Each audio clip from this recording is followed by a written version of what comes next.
Meaning of front-wheel drive. Front-wheel drive. Front-wheel drive. Front-wheel drive. Front-wheel drive. Front-wheel drive is a type of car powertrain system where the engine's power is applied to the front wheels.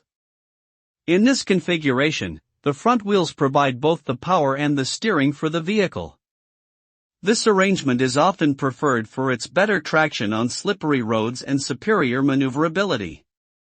Front-wheel drive cars also tend to be more fuel efficient than their rear-wheel counterparts, as the engine's power is transmitted directly to the front wheels without the need for additional components like a drive shaft or differential.